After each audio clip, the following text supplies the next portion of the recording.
لله الأسماء الحسنى فادعوه بها وذروا الذين يلحدون في أسمائه سيجزون ما كانوا يعملون.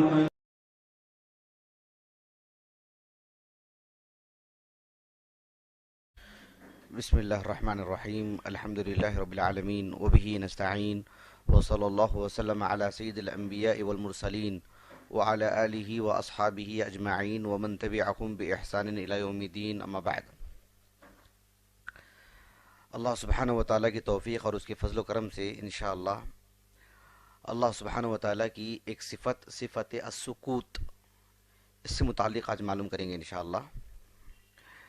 اللہ سبحانہ وتعالیٰ کی صفات اور اس کی جو اسماء حسنہ ہیں اس سے متعلق میں کل ہی ہمارے ایک ساتھی سے بتا رہا تھا کہ یعنی ہم بحیثیت ایک انسان یعنی اپنے والدین، اپنے بھائی بہن، اپنے دوست و احباب، ساتھ میں رہنے والوں کے لیے یعنی کتنا تعارف ہمیں رہتا ہے، کتنی جانکاری ہمیں رہتی ہے، کتنی معلومات ہمیں رہتی ہیں. بلکہ یعنی میں ہمارے وہ ساتھی سے کہہ رہا تھا کہ سیاسی لوگ ہیں، فلمی دنیا کے لوگ ہیں، کھیل کے لوگ ہیں، اس طرح کے لوگوں کو بھی ہمیں تعارف رہتا ہے اور اچھا خاصا تعارف رہتا ہے. کب پیدا ہوئے، کب انتقال ہوا اور کیا کچھ کیا انہوں نے، سب کچھ ہمیں معلوم رہتی ہیں چیزیں. لیکن جس نے ہمیں پیدا کیا ہے اللہ سبحانہ وتعالیٰ، جس کی طرف ہمیں لوٹ کر کے جانا ہے، ہماری زندگی اس کے ہاتھ میں ہے، وہ مدبر کائنات ہے، جنت جہنم کا مالک ہے. اللہ سبحانہ وتعالیٰ کی رحم و کرم پر ہی جنت ملے گی. لیکن اللہ سے متعلق تعارف اگر پوچھا جائے تو تعارف نہیں ہے ہمارے پاس، سوائے اس کی کہ موٹی موٹی دو تین باتیں ہیں جو ایک غیر مسلم کو بھی رہتی ہیں کہ اوپر والا، یہ دو تین باتیں تو غیر مسلم بھی جانتا ہے. اس سے ہٹ کر کے ایک تعارف جسے کہتے ہیں کہ رب العالمین کا یہ جو تعارف ہے، جو صفات ہیں اس کی، جو اسماء حسنہ ہیں، یہ نہیں معلوم ہے. بہت افسوسناک بات ہے. اور اللہ سبحانہ وتعالیٰ کے اسماء حسنہ سے متعلق میں نے ایک جائزہ لیا لوگوں میں کہ جو ہے اتنی بات معلوم رہتی کہ اللہ کے 99 نام ہیں، بس ایک عدد، 99 نام بھی نہیں گنوا سکتے ہیں. لیکن ناموں کا معنی نہیں معلوم ہے، پھر مطلب اور اس کی وضاحت تو بہت دور کی بات ہے. کس قدر افسوس کی بات ہے، سبحان اللہ العظیم. تو آج 90 کلاس ہماری ہو چکی ہیں الحمدللہ.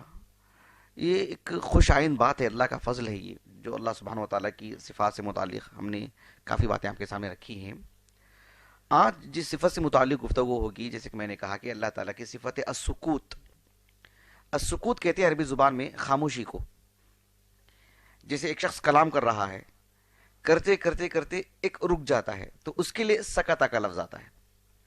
یعنی سکتا کے معنی آتے ہیں یعنی خلاف الکلام. ابھی ایک شخص کلام کر رہا ہے تو وہ متکلم ہے، کلام کر رہا ہے. کلام کرتے کرتے خاموش ہے ابھی وہ، تو پھر کہتے ہیں کہ ساکت، ابھی خاموش ہے وہ. سکتا اس معنی میں کہ کلام کرتے ہوئے، یعنی کلام کا جو ضد ہے، بات چیت کا جو ضد ہے، اس معنی میں سکتا قرآن مجید میں نہیں آیا ہے. اس معنی میں قرآن مجید میں سکتا اس معنی میں آیا ہے کہ ایک انسان کو جو غصہ آتا ہے نا، پھر غصہ جب اس کا ختم ہو جاتا ہے تو اس کے لیے بھی سکتا کا لفظ آتا ہے. جیسے کہ موسیٰ علیہ السلام جب گئے تھے اللہ سبحانہ وتعالیٰ سے ہم کلام ہونے کے لیے، اور جو ہے اللہ تعالیٰ نے آپ کو شرف بخشا اور تورات بھی اللہ نے آپ کو دی، واپس آئے تو بت پرستی آپ نے دیکھا نا، تو جو غصہ آپ کو تھا، تو قرآن کہتا ہے سورۃ الاعراف میں وَلَمَّا سَكَتَ عَن مُوسَىٰ الْغَضَبُ، جب موسیٰ علیہ السلام کا غصہ تھوڑا ٹھنڈا ہوا. تو سکتا وہاں پر کلام کا ضد نہیں ہے، جو غصہ تھا وہ غصہ جاتا رہا آپ کا، یہ معنی وہاں پر. تو اس معنی میں بات چیت کی خاموشی کے لیے سکتا کا لفظ قرآن میں نہیں آیا ہے. اس کے برخلاف نصتا کا لفظ آیا، صمتا کا لفظ آیا، صمتا ام انتم صامتون. اور اسی طرح سے وَإِذَا قُرِئَ الْقُرْآنُ فَاسْتَمِعُوا لَهُ وَأَنصِتُوا لَعَلَّكُمْ تُرْحَمُونَ. یہ بات چیت کی خاموشی کے لیے آتا ہے، وہ چپ رہنا. تو سکتا چپ رہنا، بات نہیں کرنا، یہ بھی اللہ کی ایک صفت ہے. کیسے؟ جیسے اللہ کی شان کے مطابق. اللہ صفت کلام بھی ہے اللہ تعالیٰ کی، جس پر ہم نے 2 درس یہاں پر دیے اللہ کی توفیق سے الحمدللہ، یوٹیوب پہ آ بھی گیا ہے وہ. جسے اللہ رب العالمین کلام کرتا ہے، اللہ سبحانہ وتعالیٰ کا سکوت بھی ہے، چپ رہنا. کیسے؟ جیسے اللہ کی شان کے مطابق. آج میں ایک درس دے رہا تھا جامعہ محمدیہ میں، وہاں پر بھی ایک ایسا ہی لفظ آیا تھا، تو میں نے یہی کہا کہ شیخ الاسلام ابن تیمیہ رحمہ اللہ نے بڑی عمدہ بات کہی ہے، اس کو آپ لکھ کے رکھ لیں ہمیشہ کے لیے، مطلب سینے میں لکھ کے رکھ لیں.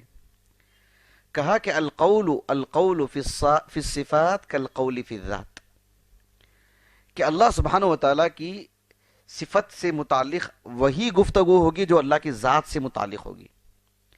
اب ان عشائرہ کو دیکھو آپ، جو ہمارے ہندوستان بھر میں ہیں، سعودیہ کو چھوڑ کر کے آس پاس تقریباً عشائرہ ہیں. آپ دیکھیے میں نے بارہا کہا ہے نا یہ بات میں نے آپ سے، کہ اللہ سبحانہ وتعالیٰ کی صفت وجود، اللہ تعالیٰ کا وجود، اس کا کوئی انکار کرتا ہے؟ یہ کہتے ہوئے کہ بھی میرا بھی تو وجود ہے، تشبیہ لازم آئے گی، کیسے مخلوق کے مشابہ ہو جا رہی چیز، کوئی کہتا ہے؟ اللہ سبحانہ وتعالیٰ کی حیات، صفت حیات، کوئی یہ کہتا ہے کہ بھی مجھے بھی زندگی ہے اور عام مخلوق کو بھی زندگی، جانوروں کو بھی زندگی ہے، اللہ کے لیے میں نہیں کہوں گا یہ. کیوں؟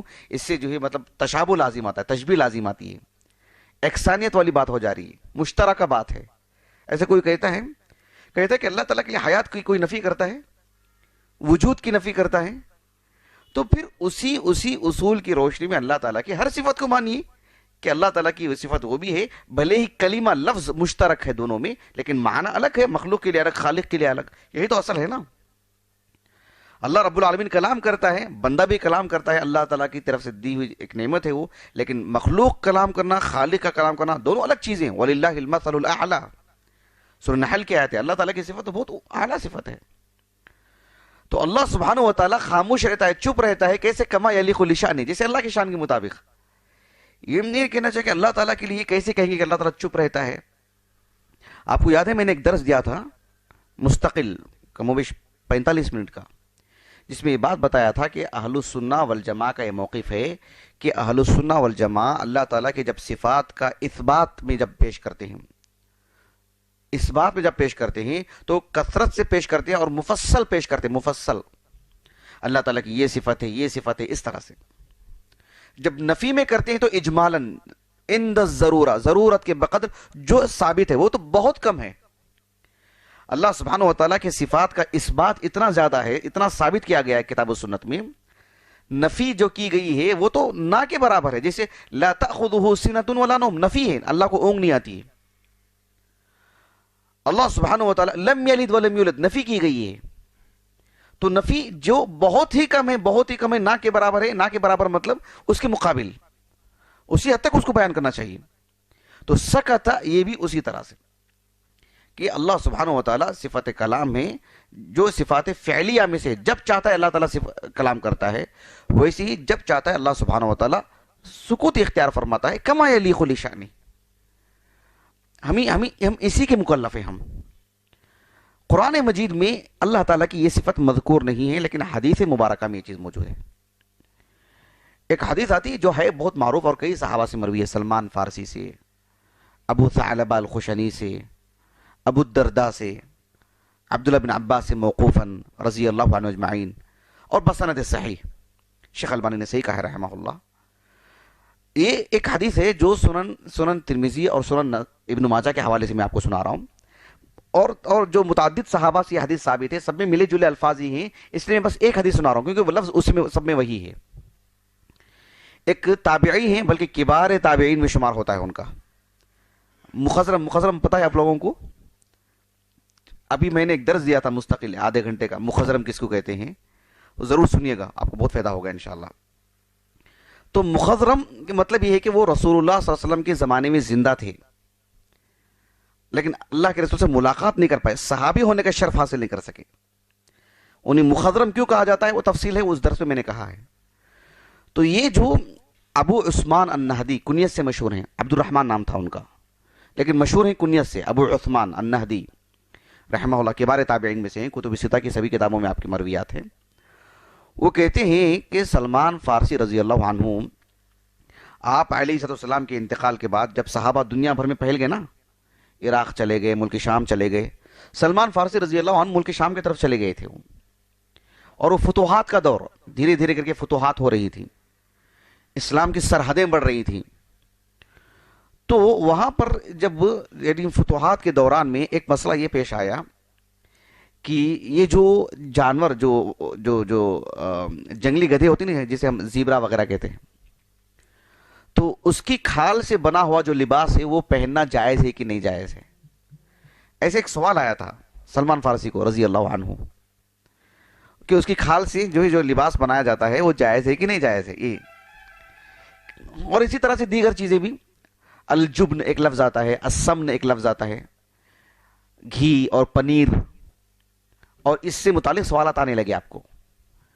تو سلمان فارسی رضی اللہ عنہ کی فقہ دیکھیں، ایک تو حدیث رسول یاد تھی ان کو، اور مسئلے کو کیسے حل کیے دیکھیں آپ نے ماشاءاللہ.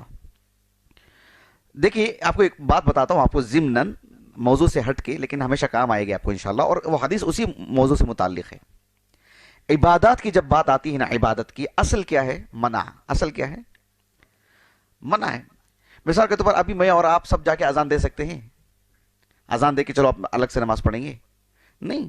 مغرب کے بعد عشاء کی ہی نماز ہے. میں کہہ سکتا ہوں کہ بھی اذان دینے سے منع کر رہے ہیں، کتنے اچھے کلمات ہیں.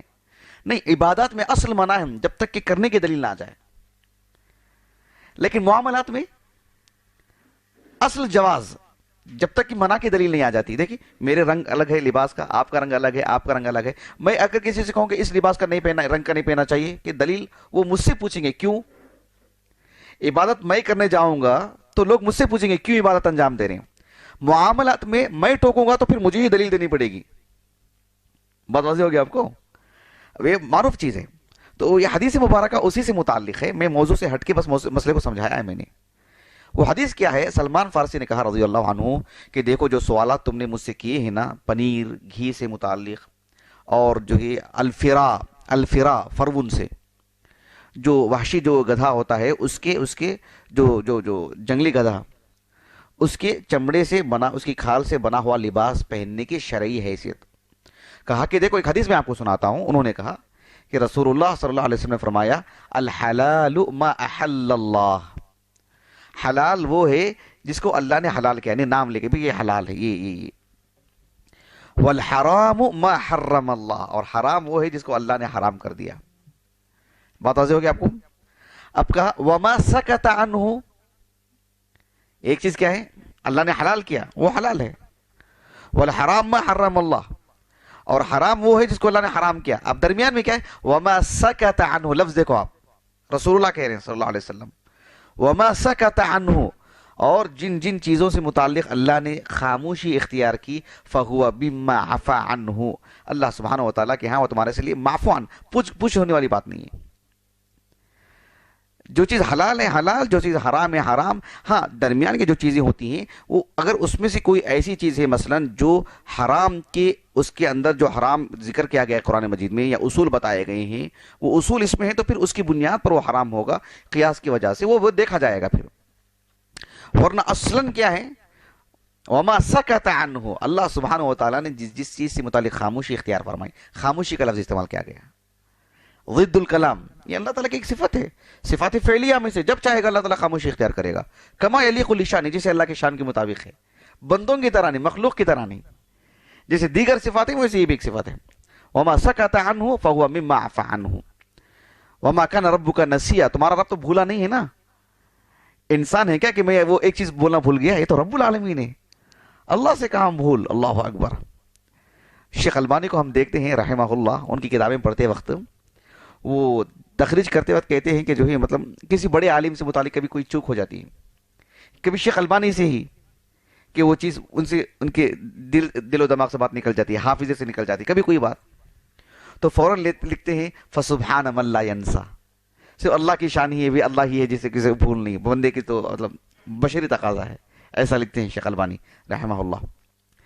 تو جو ہے اللہ کے رسول نے کہا صلی اللہ علیہ وسلم وما کان ربک نسیا، تمہارا رب تو بھولا نہیں ہے. قرآن مجید کی آیت ہے. تو پھر ایسی صورت میں اللہ سبحانہ و تعالیٰ کی ایک صفت یہ بھی ہے کہ سکاتا، کہ اللہ کی شان کے مطابق. مجموع الفتاوی جو شیخ الاسلام ابن تیمیہ کی فتاوے جمع کیے گئے ہیں شیخ عبد الرحمن ابن القاسم نے، ان کی زندگی پر بھی میں نے مستقل ایک محاضرہ دیا الحمدللہ. تو میں جو ڈھونڈ رہا تھا تو مجھے نہیں معلوم میں نے کہاں رکھ دیا ہے. 6ویں جلد تھی، گزشتہ ہفتہ بھی لانا تھا، بھول گیا میں. اس میں شیخ الاسلام ابن تیمیہ رحمہ اللہ نے ابو بکر ابن خزیمہ رحمہ اللہ ان کے حوالے سے لکھا ہے اور ان کی جم کے تعریف کی ہیں، اور ایک لیڈر، ایک قائد کے طور پر پیش کیا انہوں نے ابن خزیمہ کو رحمہ اللہ، کہ ابن خزیمہ رحمہ اللہ نے ایک شخص سے بحث کرتے ہوئے کہ جس نے کہا کہ اللہ تعالیٰ نہ کلام کرتا ہے نہ سکوت اختیار کرتا ہے، کہا کہ دونوں نص سے ثابت ہے۔ ابن خزیمہ رحمہ اللہ نے جس مدلل انداز میں ان کے سامنے گفتگو کی، ابن تیمیہ نے اسے نقل کیا ہے رحمہ اللہ، کہ یہ اللہ سبحانہ و تعالیٰ کی صفات میں سے، جیسے اللہ کی شان کے مطابق ہم کیا ہیں، اس بات کے مکلف ہیں کہ اللہ تعالیٰ کی صفات کو پڑھیں اور جو ہے اللہ تعالیٰ سے ہم متعارف ہوں، ہم اسی کے مکلف ہیں۔ صحابہ کے پاس دیکھیں کوئی چپکلش نہیں تھی، کوئی پیچیدگی نہیں تھی، جبکہ آپ جانتے ہیں صحابہ، یعنی حافظ جلال الدین سیوطی کا نام سنا آپ نے؟ سنا ہے آپ نے؟ 911 ہجری سنہ وفات ہے ان کا۔ ان کی کتاب ہے الاتقان فی علوم القرآن، بڑی بڑی بڑی پتے کی کتاب، بہت عمدہ کتاب ماشاءاللہ۔ تو اس میں جو انہوں نے حصے مقرر کیے ہیں، النوع الاول، پہلی قسم، دوسری قسم، سے اس میں 80 قسمیں ہیں۔ اس میں جو آخری جو قسم ہے اس میں مفسرین کے جو طبقات ہیں، پہلے صحابہ کا، پھر تابعین کا، ایسے اس کو انہوں نے بہت بڑا مفصل تفصیل سے لکھا انہوں نے۔ اس میں ایک بات انہوں نے بہت عمدہ لکھی ہے، ایک عالم کے حوالے سے لکھے ہیں، حافظ ابن ابی الدنیا، نام سنا آپ نے؟ ابن ابی الدنیا، یہ امام بخاری کے تلامذہ میں سے ہیں، 281 ہجری سنہ وفات ہے ان کا، پرانے دور کے۔ عباسی خلافت تھی نا، جو بادشاہ ہوتے تھے ان کے بچوں کے مربی ہوتے تھے، وہ ان کے بچوں کی تربیت کے لیے رہتے تھے وہ۔ کئی کتابیں ان کی، ان کا پورا موسوعہ، پورا مجموعہ چھپا ہے ان کا، میرے پاس ہے الحمدللہ۔ تو ان کے حوالے سے انہوں نے لکھا ہے، لیکن ان کی کتابوں میں نے دیکھا تو مجھے تو وہ عبارت نہیں مل پائی، مجھے یقیناً ہوگی جو حافظ جلال الدین سیوطی نے کہا ہے۔ کہا کہ صحابہ نے جو عربی زبان ان کے اندر تھی وہ طبعی تھی، طبعی، کسبی نہیں تھی کہتے ہیں۔ سمجھا اس بات کو؟ جیسے عربی زبان مجھے اور آپ کو سیکھنا پڑتا ہے، پھر بھی دیکھیے آپ عموماً جو طالب علم عربی زبان سیکھتا ہے نا، اسے کچھ لکھنے کے لیے بولو، پہلے اردو میں ایک جملہ بناتا ہے، پھر اس کو عربی میں ڈالتا ہے، تو پڑھتے ہی معلوم ہوتا ہے کہ جو یہ عربی کا اسلوب نہیں ہے کہ نہیں؟ تو صحابہ کی جو عربی دانی تھی وہ طبعی تھی، قرآن نازل ہوا انہی کی زبان میں، بلسان عربی مبین، قرشی اسلوب میں قرآن نازل ہوا ہے۔ ایسے میں کبھی صحابہ کو آپ نے ایسی پریشانی نہیں دیکھی ان کے اندر ہم نے۔ اسی لیے حافظ ابن عبد البر رحمہ اللہ کی ایک مرتبہ عبارت میں نے یہیں پڑھ کر کے سنایا تھا، میں نے گزشتہ کلاس میں نے کہا تھا التمہید کے حوالے سے، انہوں نے کہا کہ اللہ تعالیٰ صحابہ سے راضی ہوا، اور صحابہ کا یہی عقیدہ تھا، اگر وہ اللہ تعالیٰ کی صفات کو یوں ہی مان لیتے اور وہ غلط ہوتا تو اللہ تعالیٰ ان کی کبھی تعریف نہیں کرتا، اور اللہ تعالیٰ ان سے کہتا کہ تعویل ہونی چاہیے، اور تعویل نہیں کی صحابہ نے، اور اللہ نے تعریف کی، ان کی مدح کی، ان کی شان کو اللہ نے بڑھایا، اور یہی اہل سنت کا عقیدہ، ایسے کہا ابن عبد البر نے رحمہ اللہ، جزاہ اللہ خیرہ۔ تو بہرحال یہ آج کی موضوع سے متعلق یہی بات تھی، میں اپنی بات کو ختم کرتا ہوں۔ اللہ تعالیٰ سے دعا ہے کہ اللہ سبحانہ و تعالیٰ ہمیں اللہ تعالیٰ کی صفات کو پڑھنے اور اسے اپنی زندگی میں لانے کی توفیق عطا فرمائیں۔ سبحانک اللہم و بحمدک، اشہد ان لا الہ الا انت، استغفرک۔